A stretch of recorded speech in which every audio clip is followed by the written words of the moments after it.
Innova Ocular, Clínica Oftalmológica Dr. Soler, patrocina Somos de Primera. Hola, ¿qué tal? Saludos, muy buenas noches, bienvenidos a Somos de Primera, la tertulia sobre el Elche Club de Fútbol y su momento actual cada mes. Tertulia mensual en este mes de octubre que poco a poco va finalizando y queremos tomarle el pulso a un momento delicado, difícil y muy comprometido a nivel deportivo para el equipo que sigue como colista, que está a 6 puntos de la permanencia y que a falta de 3 partidos para el parón del Mundial tiene que sumar la mayoría de puntos y hacer lo más difícil, ganar por fin un partido para intentar salir de esta situación en el año del centenario. Vamos a entrar en tertulia, vamos a pulsar el ambiente con nuestros invitados en este Somos de Primera. Al nacer, nuestra vista no alcanza más de 25 centímetros. Es justo lo que necesitamos. Nuestros ojos emprenden un viaje que durará toda nuestra vida. Un camino que recorreremos juntos. La ciencia oftalmológica crece y progresa para preservar la sana evolución de nuestra vista. Porque la fuerza que durante décadas ha dado sentido a nuestro trabajo es la necesidad de las personas de expandir su visión. Somos un compromiso, una responsabilidad de asistencia y calidad al servicio de tu mirada. Las de hoy, las de mañana y las que vendrán. Dr. Soler. Miramos por ti.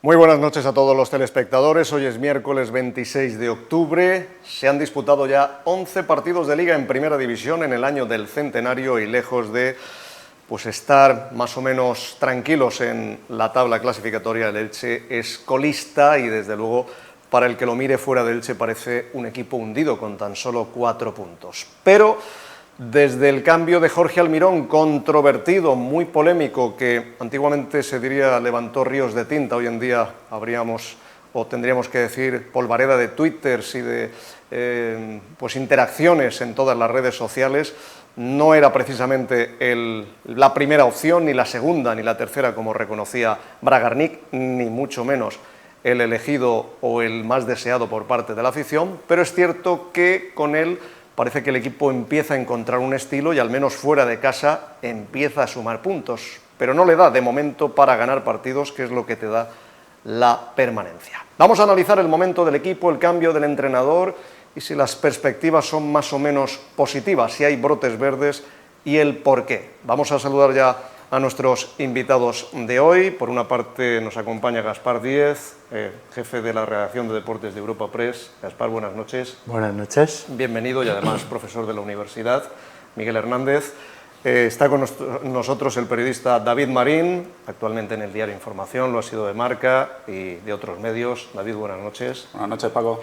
Y está Jorge Ortega, comentarista habitual en los programas de radio de Teleelch en Radio Marca, en las tertulias de los lunes, presidente de la Peña Furia Franjiverde y también miembro de la Federación de Peñas del Elche Club de Fútbol. Jorge, buenas noches. Buenas noches. Desde el sector de la prensa, del sector de la afición blanquiverde, hoy queremos analizar y pulsar cómo están los ánimos, si la gente está muy tocada anímicamente o hay motivos para la esperanza. Lo primero que os preguntaría, para romper un poquito el hielo, es si después del shock del cambio de entrenador y que el entrenador fuera Jorge Almirón y ese primer choque en el que cuando el Elche lo anunció todos miramos si era un fake, lo de que la cuenta era falsa o no, si Jorge Almirón, primero me imagino que no te lo esperabas y segundo, si empieza a cambiaros la opinión. Bueno, buenas noches otra vez. Yo creo que partimos de una base errónea. Jorge Almirón no estaba legitimado. Cuando el propietario dice que ha habido otras opciones antes que él, la verdad es que no le avala. A pesar de eso, pide un voto de confianza. Se ha visto un cambio, como comentabas antes, de la inercia del equipo, la forma de jugar el equipo. Se ha visto también una progresión en el estilo respecto a la etapa anterior, en la que todo el balón tenía que salir jugado. Ahora afortunadamente no es así. Creo ver algunos brotes verdes, pero desde luego la recuperación tiene que venir desde la defensa. Y desde la defensa pues me ofrece más garantías incluso un Escribá que desgraciadamente se marchó, o hasta la primera etapa de Francisco antes de que se marchara, ¿no? La base es recuperar la solidez defensiva, porque en ataque sí que se ha visto que el balón lo tiene ahora mucho más el Elche y que el equipo puede competir, cosa que no pasaba en los partidos de las primeras jornadas. David, el fichaje de Almirón, ¿qué primera sensación te causó? Bueno, a ver, yo creo que la misma que a casi todos. Yo estaba en ese momento un poco fuera de cobertura y vi el mensaje. De hecho lo vi en el grupo de WhatsApp de la prensa del Elche y me quedé descolocado, porque dije, lo que tú has dicho del fake, digo, aquí no puede haber opción a fake salvo algún pirateo tipo Iker Casillas o algo así, digo, y sí que es verdad que sorprendió bastante, y luego yo creo que Gaspar lo ha explicado bastante bien. Al final este equipo sí que es verdad que se le está viendo en estos poquitos partidos, en estos escasos días que ha tenido para entrenar al Almirón, un poco ese sello del que ya se hablaba en la anterior etapa de este entrenador cuando llegó para sustituir a Pacheta. Pero claro, la duda es si ese es el estilo que necesita un colista que lleva 11 jornadas sin ganar. Desde luego yo creo que lo más importante sí que es cierto, que es dotar de una manera de jugar al fútbol, que yo creo que con Francisco se tenía, pero se ha perdido esta temporada por unos motivos que quizá tendrán que explicar el propio entrenador Francisco y el dueño del club, Cristian Bragarnik. Y bueno, a partir de ahora yo creo que hay que ganar como sea alguno de estos 3 partidos que quedan antes del parón para el Mundial, y ese mes del Mundial tomarlo casi como una pretemporada, que tampoco se ha terminado de explicar por qué esa pretemporada real ha sido tan mala para el equipo, como apuntó también en alguna rueda de prensa Francisco, ¿no? Pero sí que es verdad que ahora, dentro de esta típica temporada que tenemos, pues mira, por lo menos yo creo que este mes del Mundial al Elche debería venirle bien para tratar de asimilar ese estilo de Jorge Almirón. Porque ya no sabremos si el calentón que le dio a Bragarnik tras el gol de Unai López en el minuto 95 en Vallecas, si no hubiera destituido a Francisco, ¿qué hubiera pasado entonces si le hubiera dado esa última oportunidad frente al Mallorca?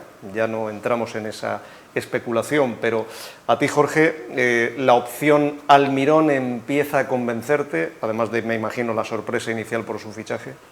Sí, yo en primer lugar me quedé un poco como mis compañeros, ¿no? de negación, incredulidad, de decir, pero ¿cómo es posible que tengamos que retomar la opción Almirón después de todos los entrenadores que han estado sonando, ¿no? de que incluso algunos de ellos ilusionantes, porque para qué vamos a engañarnos cuando aquí ha llegado a sonar Pepe Bordalás, incluso tú lo has mencionado en varias tertulias, Paco, pues la afición era como un salvavidas al que agarrarse, ¿no? El hecho de saber que con Bordalás te asegura el competir era algo de que veías las carencias en este equipo, y era un poco la opción que más gustaba ante la afición, ¿no? Luego también se hablaba mucho de Paco López, que es un entrenador que ha hecho muy buenos números con el Levante, y todo eso pues te hacía pensar que un entrenador que conociese la Liga Española pues podría venir aquí al Elche y hacerse cargo pues de un club centenario, ¿no? En un año tan importante, y cuando resulta que fichas a Almirón, pues la primera es una bofetada que cuesta asimilar. Pero enseguida, como aficionado, no te queda otra que subirse a su barco y pensar que tienes que apoyar al equipo, al propio Almirón, y luego más en frío pues, haces un análisis donde te das cuenta que realmente los mimbres que disponía Almirón en su primera temporada cuando vino aquí a Elche después del ascenso con Pacheta, pues posiblemente no eran los más adecuados para dirigir a un equipo en primera división, ¿no? Porque yo hago memoria de todos los jugadores que estuvieron aquí en la anterior etapa de Almirón, y la mayoría de ellos están compitiendo ahora mismo en segunda división, o incluso algunos en ligas extranjeras que están perdidos, ¿no? Esos son los mimbres que disponía Almirón, y no hay que olvidar que el Elche en aquella etapa competía en prácticamente todos los partidos. Es verdad que estuvimos 16 partidos sin ganar, pero en pocos de ellos dejamos de competir, y yo creo que eso es algo a favor del míster, de Almirón, que tenemos que agarrarnos. Y si es cierto que se habla de que ahora tenemos mejor plantilla, pues Almirón podrá disponer mejor de esas piezas para sacar más rendimiento. Estoy totalmente de acuerdo con ellos en el hecho de que, sobre todo, los éxitos en Primera División se basa por cerrar tu portería y a partir de ahí crecer, ¿no? Pero cada uno tiene sus armas. Nosotros no somos un equipo como el Getafe, que tienes una defensa sólida, por decir un ejemplo, que es el próximo rival, y si tienes que crecer a través de la posesión del balón, pues tendrá que ser de esa manera. Del Almirón de la primera etapa a estas 2 semanas escasas que lleva Almirón con el Elche y 3 partidos, ¿habéis notado diferencias? ¿Para bien, para mal? Bueno, lo hemos comentado antes de entrar en la tertulia, ya la hemos iniciado. Y hemos visto que sí, que él lo dijo, que había aprendido, el propio propietario también lo comentó en la rueda de prensa de la presentación, de que era más maduro, de que conocía la Liga Española. El propio Jorge en su presentación dio muestras de que conocía al equipo, de que lo había seguido, porque daba detalles muy puntuales de algunos partidos, ¿no? Y sí que ha habido esa evolución en la que el equipo, cuando tiene que sacar el balón, pues de vez en cuando renuncia a eso, porque es un equipo que no tiene la suficiente calidad como para sacar siempre el balón jugado. El problema que tiene Almirón, a mi juicio, es que siempre se nos queda el último recuerdo y hemos olvidado del arranque histórico en Primera División y nos acordamos más, o por lo menos yo, de ese Jorge Almirón, de ese equipo en el que era muy complicado que el equipo pudiera empatar, a lo mejor sí, no, pero casi imposible ganar, porque tenía demasiados problemas defensivos. Entonces es complicado, hay brotes verdes, pero lo veo difícil. ¿Cómo lo ves tú, David? ¿Ves suficientes brotes verdes? ¿Ves una evolución de Almirón en estos 2 años? A ver, evolucionar debe haber evolucionado, porque si no hablaría muy mal de él como profesional. Yo de todos modos creo que se habla mucho, sobre todo por el dueño que tiene el Elche y por el tipo de dueño que es, ya no solo porque sea argentino, sino porque además es una persona muy vinculada y muy metida en el fútbol argentino o en el fútbol sudamericano, porque también se mueve por otros países, y al final ocurre que con jugadores y con entrenadores siempre se vinculan, ¿no?, a futbolistas y a entrenadores de Argentina, sobre todo con el Elche. Pasó también con Becacece, con el otro entrenador argentino, que sí que sonó más que Bragarnik, o me parece que era Coca. Sí, digo Coca. O sea, eran 2 nombres argentinos que sí que sonaron hasta que acabó saltando el bombazo de Almirón, y se hablaba mucho de que, bueno, es que no conoce a la Liga Española. Es que yo creo que un profesional hoy en día, con además las herramientas que tienen los entrenadores, no solo los entrenadores, también preparadores físicos, ojeadores, directores deportivos. O sea, si eres un buen profesional, estés en Australia o estés en Estados Unidos, en un punto o en otro, puedes seguir y puedes conocer. Y lo ha apuntado bien Gaspar, sí que se nota que Almirón, si no se olía la posibilidad de acabar en el Elche, al menos la intuía y estaba preparado por si acaso, ¿no? De decir, no vaya a ser que me acabe llamando y que pueda entrar. Y eso habla bien de él, evidentemente, porque da la sensación de que coger al equipo no le ha pillado de nuevas, que es algo muy importante también cuando entras en este momento de una temporada como entrenador, porque no tienes, como en verano, un mes para preparar al equipo, se te exigen resultados ya, porque cuando entra un entrenador nuevo, a lo mejor en el Villarreal ahora, por la manera en la que se ha ido Emery, aquí que Setién sí que le pueden dar un poco más de plazo, pero cuando entras en un entrenador, porque por los resultados han despedido al anterior, te van a exigir resultados prácticamente desde el primer día. Y sí que da esa sensación de que Almirón tiene eso en cuenta, de que no es tan radical en ese planteamiento de sacar el balón jugado desde atrás como lo era en su primera etapa, aunque sigue estando esa idea muy impregnada en el equipo, y que desde luego sí da la sensación de que en los últimos partidos ese chip competitivo que tanto caracterizó al Elche con Francisco parece haberlo recuperado, ¿no? En Valencia se estuvo muy cerca de ganar, contra el Mallorca ya con Gallego se estuvo muy cerca de ganar, contra el Español se estuvo muy cerca de ganar, contra el Madrid era el líder y al final, aunque te superaron sacando a los titulares y tomándose el partido muy en serio, hasta el minuto 75-80 tuviste ahí el 0-1 que podrías haberles complicado la vida. O sea, eso yo creo que los brotes verdes los que tanto hablamos, puede acabar siendo eso, ¿no? Pero sí que es verdad que el Elche está muy cerca ya no de necesitar brotes verdes, ¿no? Sino prácticamente de necesitar un jardín para poder salvarse en primera división, porque es que como se te vayan 7, 8, 9 puntos, podemos mirar lo del Getafe de la temporada pasada, que está muy bien, pero son casos muy raros, muy extraordinarios. Entonces, a un equipo de abajo recortar 7, 8, 9 puntos, y estamos en lo de siempre, si eres el último, ya no le tienes que recortar 9-1, es que tienes que adelantar a otros 2 para salir del descenso. Entonces, sería una dinámica meterte después del Mundial tan lejos de la plaza de salvación, sería una dinámica muy peligrosa para el Elche, y por eso digo que sí que es verdad que a lo mejor no concuerda mucho con el ideario de Almirón, pero ahora mismo en estos 3 partidos hay que sacar resultados y hay que sacar puntos, 6, 7 puntos, como sea, o sea, de debajo de las piedras prácticamente. Hay que ser práctico. Jorge, desde el punto de vista del aficionado, tú que estás lógicamente más metido en peñas y con los aficionados, ¿tú crees que en las 2 semanas que lleva Jorge Almirón ha empezado a cambiar la opinión de los aficionados, esa opinión negativa que había por su fichaje? Que, ojo, la culpa no la tiene él de su fichaje, eso hay que dejarlo claro, será de quien lo elija. ¿Empieza a cambiaros la opinión o no os fiáis?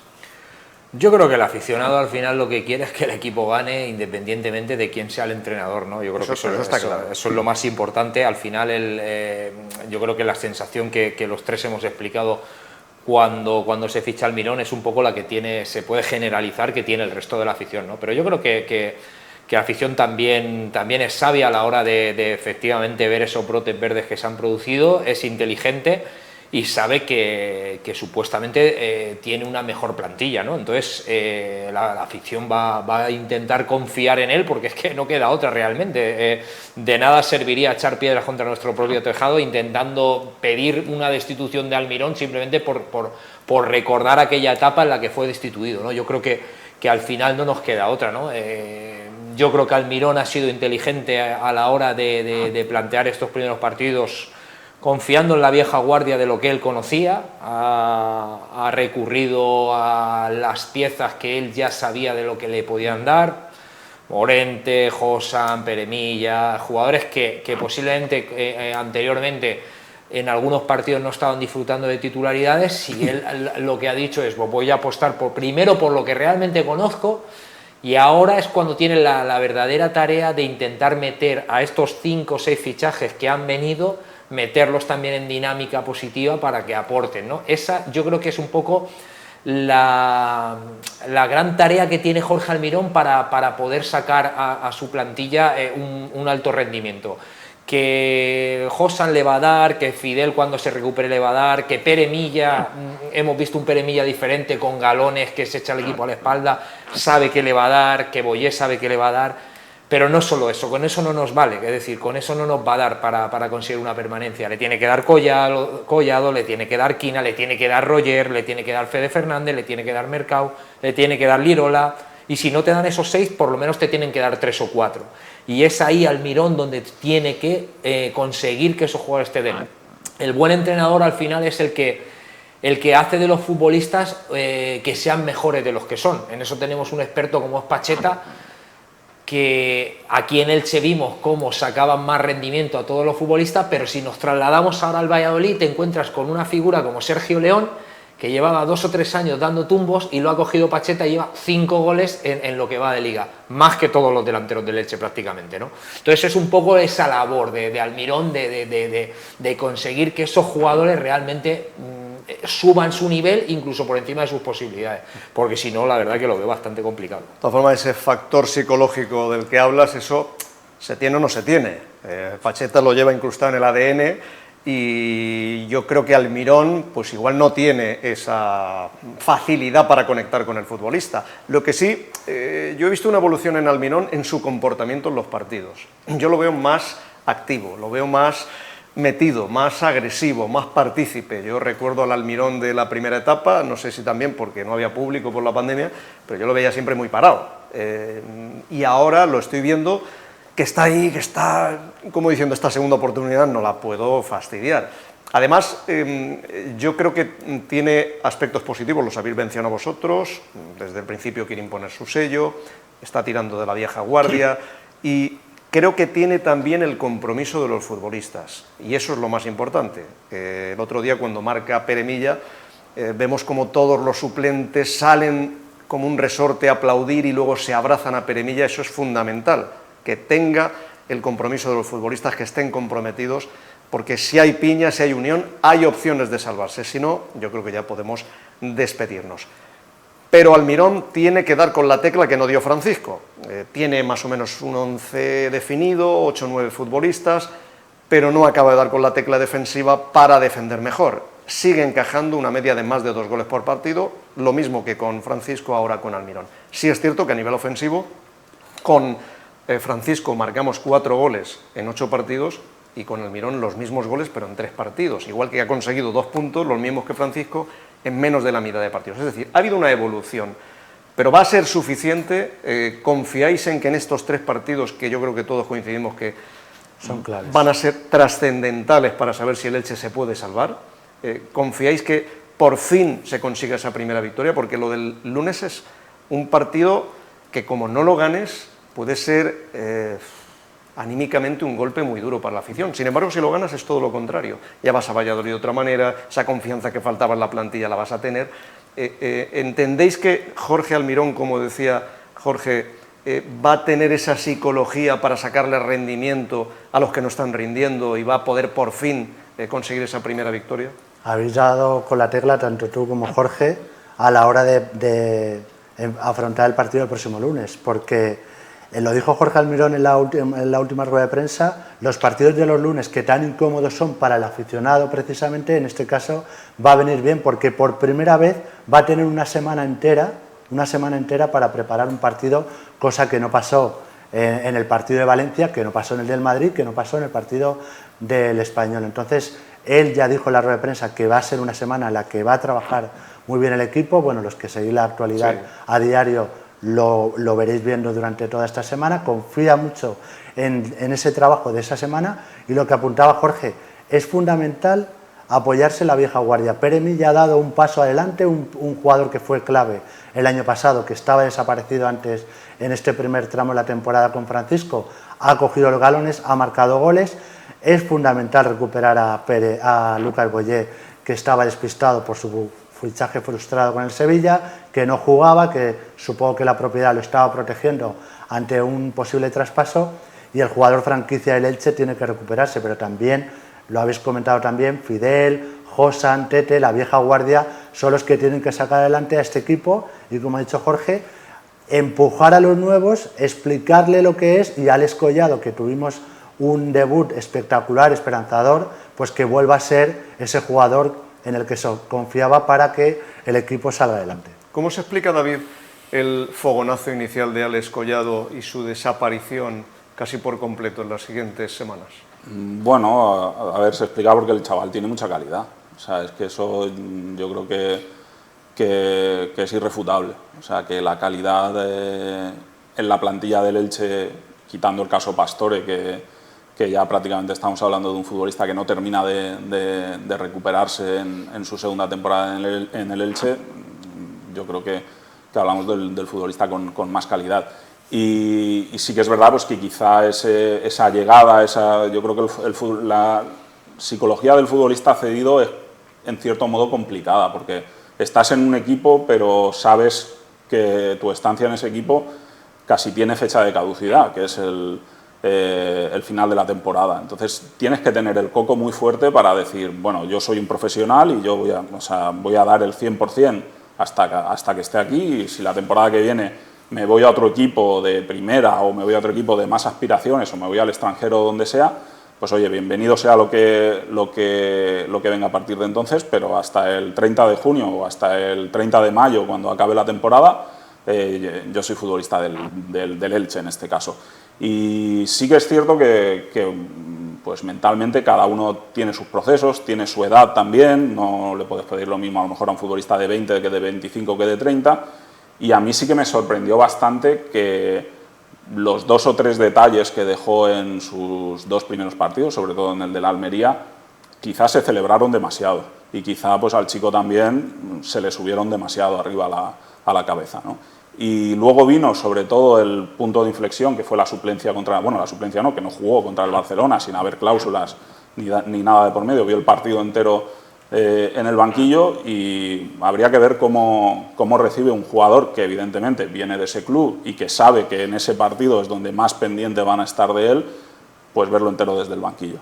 Entonces, a partir de ahí es cuando Collado desaparece es que desaparece de los planes. Si por lo que dices es una bajada de brazos, habla mal de su profesionalidad. Claro, por eso te quiero decir que al final, desde luego, el nuevo entrenador no ha podido hacer otra cosa que, sin conocerlo prácticamente, meterlo de titular. Luego sí que es verdad que si en 45 minutos, como ha ocurrido en los 2 partidos en los que ha sido titular, no le das argumentos al entrenador para mantenerte en el 11, pues vas a ser el más señalado, porque a un tío, por ejemplo, habéis hablado de Pere Milla, que había empezado mal la temporada, pero claro, a un tío como Pere Milla, que no para de correr, de luchar, de sacar faltas, de protestar, de meterse con el adversario, de hablar con el árbitro, aunque no esté bien, pues es difícil quitarle en el minuto 45, porque sabes que en el 50, en el 55, en el 60 va a seguir corriendo, va a seguir presionando, y luego tiene también ese punto, tiene ese gol y tiene ese alma de delantero.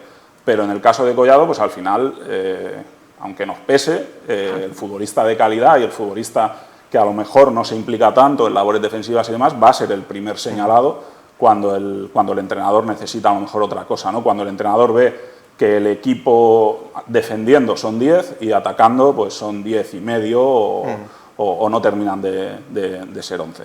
Y la verdad es que sería una pena que este chico pasase por aquí sin poder brillar, porque en el Granada la temporada pasada yo creo que ya se le vieron cosas, pero tampoco se le vio todo lo que puede ofrecer como futbolista, y ahora mismo lo que no se puede quejar es de que tenga un entrenador que no vaya a confiar en él, porque si Almirón no confía en un futbolista del perfil de Collado, no sé quién lo va a hacer. Necesita un Pacheta que sepa sacarle el mejor rendimiento.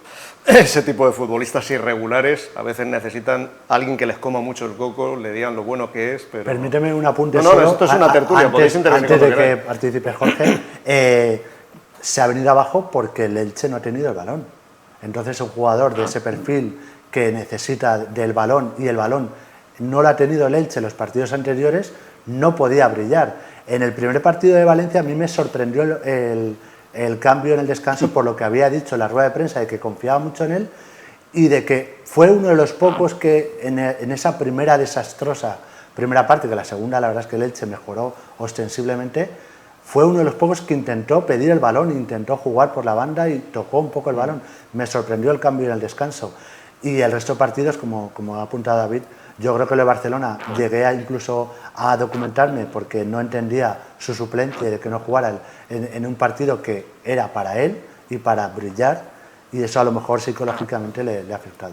Pero lo cierto, sí. Jorge. No, que en el tema Collado, añadir a lo que han apuntado 2 hechos que creo que tienen especial relevancia, y son el partido contra el Villarreal en Valencia, que yo aquel partido me desplazo y lo veo además en la banda donde defiende Collado cuando atacaba el Villarreal, y Jeremy Pino y Kiko Femenía le hacen un traje y un destrozo a Clerc, porque Collado no hace ninguna ayuda, pero literal, ninguna ayuda. Es decir, que Clerc, aquel partido, recuerdo que parece hasta un jugador juvenil, porque no recibe ningún tipo de ayuda de Collado, y Collado aquel partido sale señalado.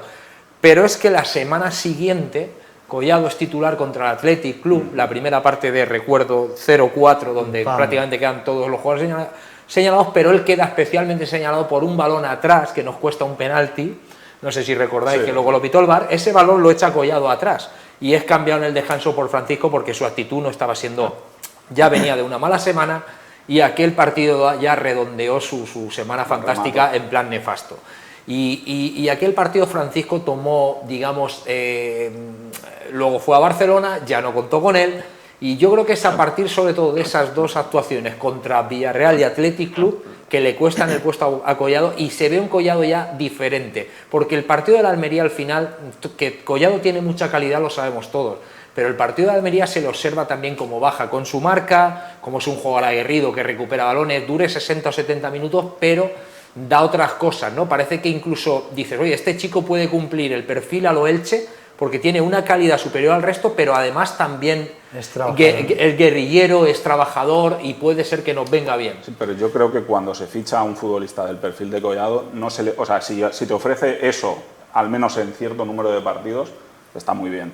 Pero no, o sea, tú no puedes fichar a Collado para ser Gumbau o para ser Raúl Guti. O sea, yo creo que si fichas a Collado, lo fichas con sus ventajas y con sus inconvenientes y sabiendo que un error como el del Athletic te lo puede cometer, que alguna falta de ayuda en defensa te la puede cometer. Por eso hubiese sido un crimen si hubiese seguido Mojica, que creo que en los primeros partidos Collado está en la derecha y luego lo pasan a la izquierda. Pues claro, si tú metes a Mojica con Collado por delante, pues es que es un suicidio. Hemos tenido jugadores aquí, vamos a enfrentarnos a él, Iván Sánchez, por ejemplo, un jugador con muchísima calidad y tampoco yo creo que era un dechado a la hora de defender. Claro, sí. Sí, pero lo que no habla muy bien, perdón, es que dos entrenadores en un margen corto de tiempo lo cambien 3 veces en el minuto 45. Y además que eso es extraño. Que cuando un entrenador está en la situación, digamos, angustiosa en la que se encontró Francisco, prefirió tirar de jugadores que sabe que le iban a dar más físicamente y más trabajo que jugadores como Collado. Yo estoy de acuerdo con David en el hecho de que cuando tú te traes a un jugador tipo Collado es sabiendo que lógicamente tiene un punto de calidad mayor que el resto y te va, digamos, por decirlo fácil, te va a defender menos. Pero aquí en el Elche o defiendes también, tienes un poco el ADN Elche Club de Fútbol para jugar a lo Elche, o como aunque tengas mucha calidad va a ser complicado que te mantengas en el 11, aun con esa calidad quiero decir, va a tener que sacrificarse, porque si no es difícil. El Elche no se puede permitir como por ejemplo cuando en el Barça jugaba Messi, que él, corrían por él. Aquí nadie va a correr por Collado, Collado va a tener que correr aquí también esto como es un bloque, aquí no hay individualidades. Correcto, es verdad que tal vez tenga que correr un pelín menos, pero va a tener que correr, si no, difícilmente va a tener hueco en este equipo. Hemos sacado el nombre de Alex Collado un poco como abanderado de los 6 fichajes, no vamos a hablar de uno por uno, pero la pregunta es, ¿estábamos equivocados cuando pensábamos que con estos fichajes se daba un salto de calidad? ¿O de verdad se les puede sacar muchísimo más rendimiento del que hemos visto hasta ahora? ¿Fue una planificación deportiva equivocada traer a estos futbolistas? ¿Se equivocó el director deportivo que nosotros, que Cristian Bragarnik? Además trayéndolos muy tarde, que yo creo que ese sí es un gran error, porque si a Francisco le hubiera dado a estos futbolistas en junio o en julio, seguramente estaríamos viendo otra versión de ellos, pero ¿estamos equivocados si pensamos que estos fichajes tienen una calidad mucho mayor de la que hemos visto, o de verdad ha sido una equivocación la planificación de estos jugadores? Pues de aquellos barros estos lodos, ¿no? Vosotros que habéis seguido la pretemporada del Elche, se le trató de quitar hierro a esa pretemporada en el que no se ganaba ningún equipo, pero sin embargo se vio que la planificación, tanto de la pretemporada como de la construcción del equipo, fue errónea. La pretemporada se perdió mucho, aunque sea ganar a cualquier equipo, no voy a decir al Santa Pola, cualquier equipo, sí que alimenta la moral de la tropa. A pesar de todo, se hizo una campaña histórica en un año histórico para el Elche como el del centenario, que yo creo que por eso nos duele todavía más ver al Elche en esa posición, porque es una temporada en la que yo creo que la propiedad podía haber apostado más. La planificación fue un desastre. Cuando un jugador viene a última hora es una mala decisión. Cuando tienes a tu mejor jugador o a tus 2 mejores jugadores pendientes de si se van a ir, es una mala planificación, porque tanto Mojica como se hablaba Boyer, prácticamente como Lucas Boyer, se estaba hablando todas las semanas de si iban a seguir o no, y en las primeras jornadas no se contó con ellos. Con Mojica sí, pero con Lucas Boyer no. Sí, salía una lesión Lucas Boyer. Con tu jugador sí, pero con tu jugador franquicia no se cuenta, ¿no? Entonces yo creo que toda esa mala planificación ha traído esto. Sí que vimos brotes verdes de Collado, pero prácticamente en el primer partido, de Pol Lirola también en el primer partido, en el que esa banda fue bastante activa en el partido contra la Almería, pero desgraciadamente tanto ellos como el equipo se han caído. Como he dicho anteriormente, confío en que Pere Milla, la vieja guardia, tire de los nuevos para que el equipo salga adelante y forme esa piña que vimos el otro día en la celebración del primer gol de Pere Milla contra el Español. ¿Veis calidad suficiente de estos jugadores para dar un paso al frente y entendéis que tienen el compromiso suficiente para dar ese paso al frente? De los fichajes. Sí. Yo creo que los fichajes de verano en primera división está pasando algo raro, porque de lo que ha dicho Gaspar es que le ha pasado el Elche con Bragarnik lo ha hecho todas las temporadas desde que está en primera Pero división. año es que tiene más delito porque tenías 3 Sí, meses largos para prepararle el equipo. Pero es que algo raro pasa en primera división con los calendarios, ahora que se han adelantado además todos los finales de liga. Yo creo que todo eso o se mira y se hace bien, o sea, no puede ser que tú termines, por ejemplo, un contrato el 30 de junio y el 20 de mayo hayas terminado la temporada. Porque a los propios clubes yo creo que les deja un mes ahí en el que tienes que cuadrar un balance económico a 30 de junio, pero claro, tienes un mes en el que no sabes a lo mejor si puedes fichar a este futbolista, al futbolista A, al futbolista B, al futbolista C o al futbolista D. Entonces, hasta que no se termine de cuadrar todo eso, hasta que más o menos todas las ligas no terminen en una misma fecha, primera y segunda división estoy diciendo también, porque al final el último que asciende de primera lo hace un mes después, le pasó al Elche cuando subió en agosto. O sea, el Elche, claro, sube y se da cuenta que de repente hay otros equipos que llevan 3 meses planificando la temporada y él lo tiene que hacer deprisa y corriendo. Entonces, ahí yo creo que parte de culpa es de Bragarnik, que parece que es un poco su apuesta también, la de tensar la cuerda hasta el final y planificar en el último momento o apurando hasta el final las negociaciones que tenga, y parte yo creo que también viene de un poco el tono general que está adquiriendo la economía de los equipos de fútbol en primera división, que les ata un poco de pies y manos. Tenemos casos incluso flagrantes como el del Barcelona, que no ha sabido qué palanca tenía que activar o dejar de activar para fichar a un futbolista o a otro, que llegó también sin saber a quién podía inscribir y a quién no podía inscribir. Entonces, hasta que todo eso en la propia liga no se solucione, yo creo que no podremos exigir lo que apunta Gaspar, que es, oye, tú terminas la temporada en mayo, pues es que ya, o sea, no en mayo, si en abril estabas salvado prácticamente, es que ya en abril prácticamente tienes que saber a quién tienes que fichar para la próxima temporada. Y no puede ser que hasta el 15 de agosto no tengas cerrado tu equipo y que pasen incluso luego 3, 4 jornadas de liga y hasta el 1 de septiembre no sepas... Se llevan al mejor que tienes, todavía fichas a 2 a la desesperada... Hay una perversión en la competición cuando la competición empieza y los equipos no son los mismos el día 15 de agosto que el 31. El Almería no es el mismo al que se ha enfrentado el Elche con su jugador franquicia que sale sonado desgraciadamente cuando la ficha la Real, que yo estoy convencido que el Elche sin este jugador le habría ganado, porque fue un tormento para la defensa del Elche y habría ganado. Sin embargo, empató, y gracias, porque tenía ese jugador de la Almería, y ahora los rivales que se han enfrentado a la Almería no lo tienen. O sea, es una perversión en la competición que muchos presidentes lo han denunciado, que no puede ser que empiece la competición y el mercado de fichajes esté abierto. Debe cerrarse antes de comenzar la primera jornada. Y luego hay otro aspecto que es el que yo creo que era el escudo de Bragarnik este verano, que era el de tener o mantener a toda la base, a los 15, 16 futbolistas que la temporada pasada consiguieron la permanencia. Pero claro, o sea... Eso lo ha hecho bien, si eso no sí, se lo discute nadie. ya, Paco, pero en el Elche... la diferencia, el salto de calidad tiene que estar en lo que fichas. Claro, o sea, en el y no Elche... por fichar al final deprisa y corriendo, porque fichas saldos. Es que a los buenos los fichan antes. Claro, pero tus 15 o 16 jugadores que un año te han salvado con 2 jornadas de antelación, a lo mejor no te dan para el año siguiente para salvarte con 2 jornadas de antelación. Entonces, ahí es donde yo creo y vamos, ahí no, es que ves el rendimiento de los fichajes y el que mejor está rindiendo es el pobre Clerc, y que se me entienda lo de pobre, que claro, tiene el punto de comparación en Mojica, que era su misma posición, pero otro perfil de jugador, un jugador que dotaba de unas características muy diferentes al equipo. Y claro, ahora no es justo comparar lo que hacía Mojica con lo que hacía Clerc, porque sin Mojica el Elche debería ser capaz de encontrar otras maneras de jugar para aprovechar mejor las características de Clerc, porque en este último partido contra el Español yo creo que Clerc lo hizo muy bien en ataque, dentro de sus virtudes y de sus defectos. Pero claro, Clerc no va a ser Mojica que te va a romper la banda 5, 6, 7, 8 veces, no tiene esas características. pero te da otras cosas que el otro día, por ejemplo, nadie supo aprovechar.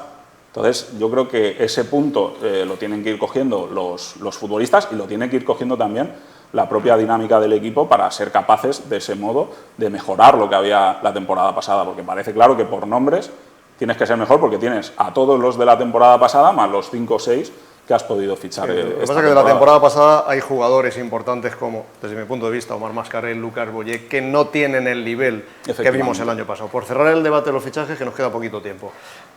¿Tienes fe, Jorge, de que se les puede exprimir como un buen limón y sacarles todavía jugo? Yo coincido con Gaspar y con David en el hecho de que efectivamente hay que equilibrar el tema de las fechas y digamos, homogeneizar ese aspecto, pero luego hay que también exigir responsabilidades a la hora de ver la plantilla que has hecho cuando tú te salvas un 12 o 13 de mayo aquí contra el Atlético de Madrid, ¿no? Yo creo que todos sabíamos que había que fichar un central titular, porque tú tenías 4 centrales, uno de ellos era Diego González, que no contaba mucho para el entrenador, otro era Verdú, que estaba lesionado, otro era Rocco, que sabemos que es un jugador propenso a despistarse continuamente, y otro es Vigas, con muchas lesiones musculares durante toda la temporada, que había que fichar un central, era algo que se sabía sí o sí, ¿no? Si nos vamos al centro del campo, con la salida de Marcone, yo creo que el Elche tenía que haber dado un paso adelante a la hora de fichar un jugador. Incluso siempre se ha hablado de un organizador, porque ya tiene jugadores tipo Mascarell, Gumbau y Guti de un perfil parecido, Villar, pero te hacía falta un jugador de filtrar un último pase, sí, de algo diferente a lo que tenía. Sí. Sin embargo, te vas y te traes a un jugador de 22 años como Domingo Esquina, que por lo visto hasta ahora parece que juega más para él que para el equipo, que viene de la segunda división inglesa del Watford, de jugar 10 partidos el año pasado. Todos sabíamos de las carencias que tenía el equipo en bandas, porque Fidel cumple 33 años y es un jugador que te da muchísimo, pero va aumentando en edad. Hossam tiene más de 30 años también. Piatti se fue Piatti, y te traes un jugador como Collado, que efectivamente puede hacer las veces de la media punta en todas las posiciones de arriba, pero no es un jugador específico de banda. Extremo, claro. Y se intenta traer a Abde el último día de mercado, pero no se consigue traer. Entonces, al final, para mí es otra de las posiciones que han quedado cojas. No puedo reprocharle el fichaje de Roger, porque al final estamos hablando de un jugador que acumula una media de 10 goles por temporada, y yo creo que cuando se ficha todos acertamos esa decisión, pero a día de hoy tampoco te ha salido rana. No hemos hablado de él, pero Roger, la verdad es que me ha decepcionado mucho. Es uno de los jugadores que, si se recupera, y habláis antes de Pacheta y de entrenadores que recuperan a jugadores, puede ser clave. Y nos está faltando gol y nos falta Roger, por ejemplo. Y si luego analizas un poco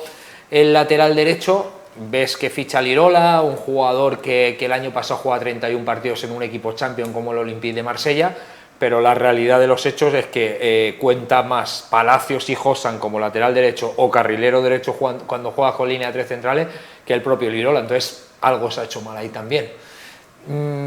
Es verdad todo lo que han dicho, pero también es cierto que creo que el propietario, en este caso el dueño, no ha hecho un mercado, creo que idóneo para un año tan importante como el centenario, ¿no? Ojalá que esto se revierta la situación, y cuando venga en el programa de marzo a Somos de Primera, cuando me invites otra vez, Paco, pues estemos hablando de esos fichajes que Roger lleva 8 goles, que Quina le ha quitado el puesto a Gumbau y a Guti, que el Lirola es el nuevo Cafú por la banda derecha, y es verdad, pero a día de hoy yo hablo de datos objetivos, y para mí ha quedado un poco corto ese aspecto. Está claro que ni en los tiempos se tarda mucho con la política de Bragarnik en fichar, y se te escapan muchos, no se ha echado el resto en un año tan importante como es el del centenario. Acabamos, yo os pregunto, por el partido del Getafe, que da pie a 8 días absolutamente trascendentales contra 3 equipos rivales del Elche Club de Fútbol, porque el Elche se enfrenta al Getafe el lunes, luego viaja a Valladolid y recibe 3 días después al Girona, partidos fundamentales antes del parón para el Mundial. ¿Confiáis en la victoria del Getafe? ¿Por qué hay que confiar en la victoria del Getafe contra el Getafe si no se ha ganado en 11 partidos? Bueno, yo creo que casi por pura estadística le toca al Elche ya hacer un partido redondo. Lo ha hecho casi redondo, ha habido sus trabas, como el partido de Valencia, mala primera parte, buena segunda parte, la decisión arbitral totalmente controvertida. Contra el Español ha habido luces y sombras, porque hubo momentos también de zozobra en el que el equipo sufre, pero en la segunda parte recupera el balón. No ha hecho un partido entero, completo, en todo este arranque de temporada. Es la primera vez, como comentaba antes, que Almirón va a tener más tiempo que nunca para preparar el equipo y para dejar ese sello que apuntaba antes David. Entonces, todos esos son los argumentos, la estadística, el tiempo, el que algún jugador vuelva a tener su nivel, como el propio Rullet o Lirola, que lo apuntábamos, pues son los motivos para confiar, porque desde luego la victoria no puede pasar de Getafe, no puede aplazarse más, porque yo creo que la cabeza y la psicología juegan mucho y los jugadores necesitan ya ese triunfo. ¿Por qué confías tú en que se va a ganar el lunes? Bueno, es difícil confiar en una victoria en las circunstancias actuales en las que está el Elche, pero sí que es verdad que lo que tengo muy claro es que esta semana en ese vestuario alguien tiene que ser los veteranos, los Gonzalo Verdú, los Fidel, aunque esté lesionado fuera del equipo. Toda esta gente tiene que dejar muy claro que estos 3 partidos, y al final el primero que tienes es el de Getafe, son fundamentales para la supervivencia del club en Primera División. Y que pasar un centenario a partir de enero, vivir un centenario con el Elche deambulando por Primera División, sería un ridículo histórico para la entidad que no se puede permitir. O sea, yo creo que todo eso lo tiene que sentir, esa responsabilidad lo tiene que sentir, porque esa responsabilidad Josan, Gonzalo Verdú y compañía ya la han vivido en Segunda División B. O sea, yo sé que esos futbolistas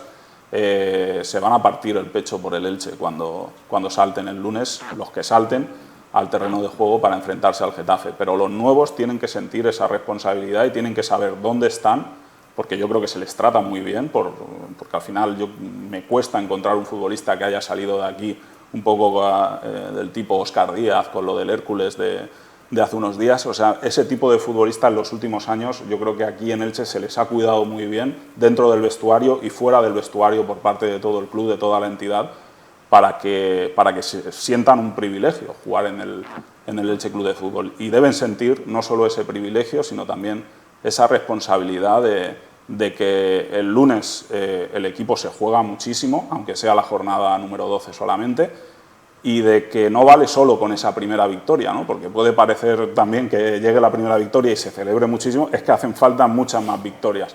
Por eso te digo que me parece muy importante que se marque no solo la fecha del lunes dentro del vestuario, sino estas 3 jornadas contra, además, equipos de tu liga, para poder sacar 6-7 puntos que te permitan afrontar ese mes del Mundial con más calma que la que venimos viviendo en este inicio de temporada.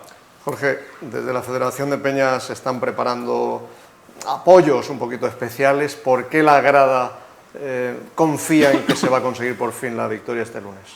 Al final yo coincido con ellos en la importancia que tiene el partido del lunes, o este bloque de 3 partidos. Yo estoy convencido que la vieja guardia, los Josan, Badía, Mascarell, Verdú, Fidel, Boyé, Pere Milla, el lunes van a darlo todo, pero yo entiendo que al final el fútbol profesional y a la altura que está el Elche, con los rivales con los que juega, el hilo de la derrota y la victoria muchas veces es mínimo, y ahora mismo nos estamos moviendo ya, digamos, en el filo de la navaja, entiendo yo. Entonces tienen que darlo todo, lógicamente, pero el Getafe es un equipo que el lunes va a venir a competir, va a querer ganarte el partido, porque tampoco está con una situación boyante clasificatoriamente hablando. Entonces, al final dices, no, el lunes hay que ganar, sí, hay que ganar el lunes, pero también va a querer ganar el lunes el Getafe, como 5 días después va a querer ganar, no sé, el Valladolid de Pacheta o el Girona antes de irse al parón del Mundial, ¿no?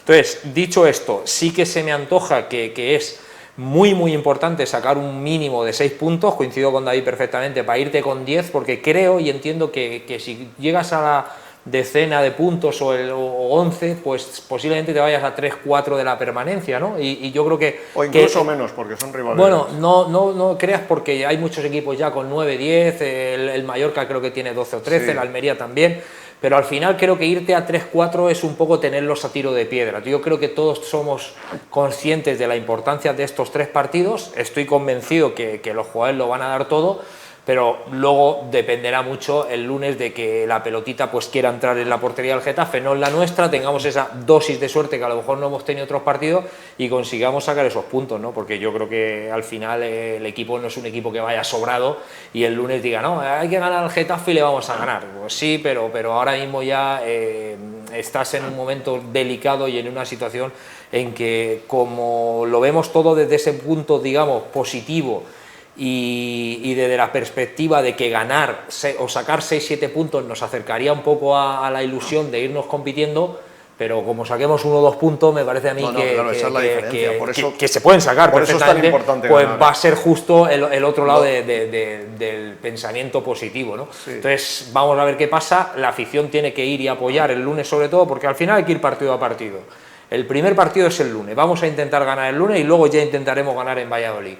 Y yo creo que la afición tiene que ser consciente, la afición tiene que ir el lunes a animar, y ese partido hay que sacarlo con el sello Almirón o sin el sello Almirón, como sea, y ser consciente de que si tenemos que ser 12 contra 11 siempre vamos a ser uno más. Bueno, 24.000 contra 11, a ver si se nota, aunque recordemos que conforme es la jornada, enfrentamientos directos, y los acompañantes del Elche en la zona roja, Girona se enfrenta al Madrid en el Bernabéu y el Cádiz recibe al Atlético de Madrid, ganando al Getafe, que es el que marca la permanencia con 10 puntos, y hay 3 equipos más con 10 puntos, el Elche se quedaría a la mitad de los 6 que está ahora, se quedaría a 3 y abandonaría el falorillo rojo a poco que el Atlético de Madrid ganase al Cádiz. Pero yo, si saca 6 o 7 puntos, no veo que en el parón del Mundial se quede a 3 o 4, yo lo veo más cerca de la permanencia. Pero bueno, lo primero es ganarle al Getafe, que no va a ser nada sencillo.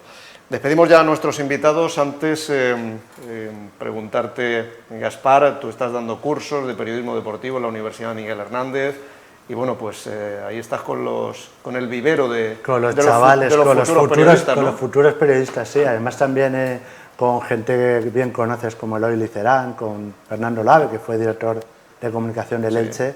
Estamos montando un nanomáster de periodismo deportivo. Vamos a traer a Elche, a lo mejor, aparte de, por supuesto, de la gente que trabajáis aquí, del periodismo nacional, como Lourdes García Campos, a Mónica Marchante, a Orfeo Suárez, a gente que es muy conocida en la profesión. Así que animo, bueno, a los alumnos que se apunten a ese nanomáster, porque creo que va a ser una gran etapa de formación en sus vidas que no van a olvidar nunca. A la Universidad Miguel Hernández se tienen que dirigir, ¿no? Sí, la Universidad Miguel Hernández, que consulte las bases que están en la web y que tengamos muchos alumnos y muchos futuros periodistas, a pesar de que, como bien sabe David, esta profesión es complicada, pero bueno, la amamos, la amamos. Y algunos ya, pues tenemos que ir pensando en la jubilación, hay que ir dando paso. Tenemos que dar paso a las nuevas jornadas. Nuevas generaciones. Gaspar, David, Jorge, muchas gracias por estar esta noche con nosotros. Y ojalá que, bueno, pues se gane al Getafe y se vea, no digo de color de rosa, pero de otro color, porque la situación seguirá siendo complicada. Gracias por venir. Gracias. La última victoria fue precisamente contra el Getafe. Muchas veces el mundo del fútbol tiene esas cosas, ¿no? Que ganamos el último partido contra el Getafe y vamos a retomar nuestro ascenso contra el Getafe. Y precisamente el Getafe el año pasado, en esta jornada, era el último clasificado con 3 puntos, uno menos que los 4 que tiene el Elche en la actualidad, y estaba a la misma distancia de la permanencia, 6, y se salvó. No es lo habitual, como decía antes David, fue excepcional, pero a veces pasa. Así que vamos a ver si se conjuran los astros y el Elche le gana al Getafe, y a partir de ahí empezamos a ver otro equipo y sobre todo otros resultados. Y también mil gracias por estar ahí un mes más, este programa mensual llamado Somos de Primera, que ojalá tenga largo recorrido, y para ello tenemos que seguir en Primera División. Volveremos el próximo mes, a mitad de mes, para ser exactos, en noviembre. Feliz noche, feliz semana, hasta luego.